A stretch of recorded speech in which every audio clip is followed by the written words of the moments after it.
What does the number 4 feel like? Is it sturdy, calm, reliable? How about 7?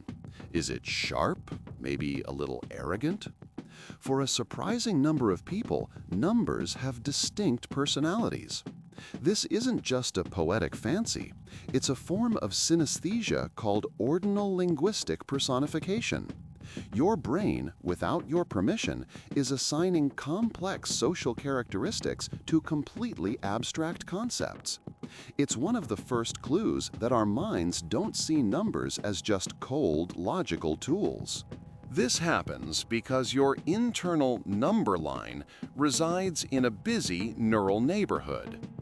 The horizontal segment of the intraparietal sulcus, where you process quantity, is right next to brain regions that handle spatial awareness and finger counting. This is why you instinctively think of smaller numbers as being on the left and larger numbers on the right.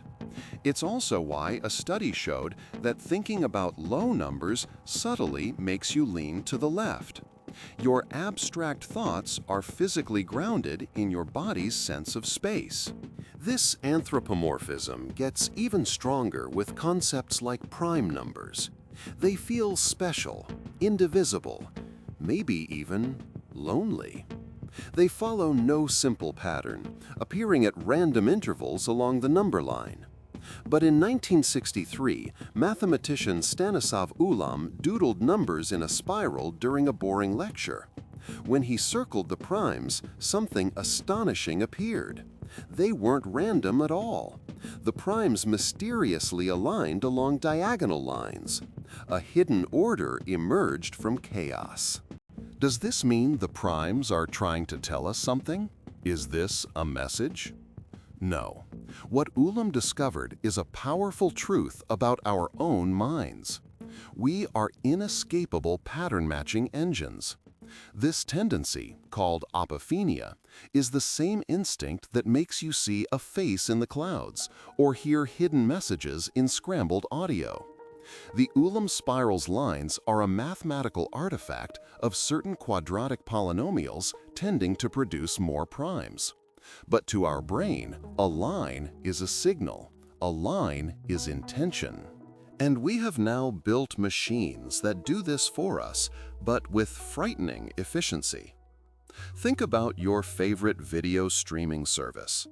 Its recommendation algorithm doesn't understand movies. It only understands patterns in numbers. It converts your viewing history, your clicks, the time of day you watch, into a massive string of data. It then finds other users with similar strings of data.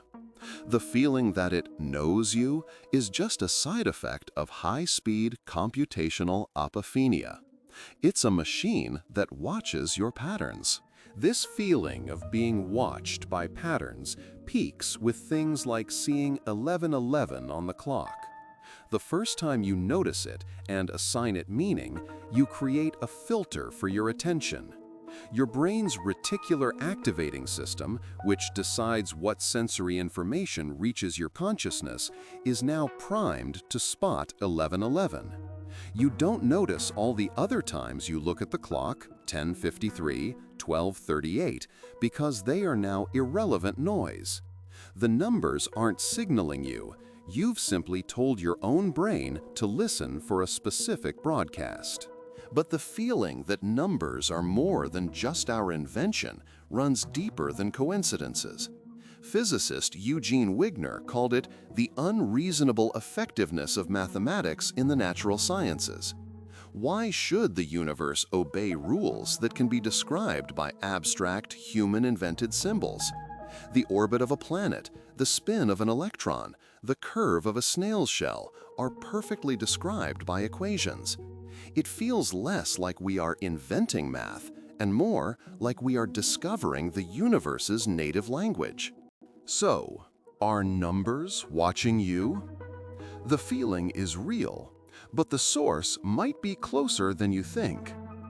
The universe doesn't have intentions, but our minds are evolved to find them.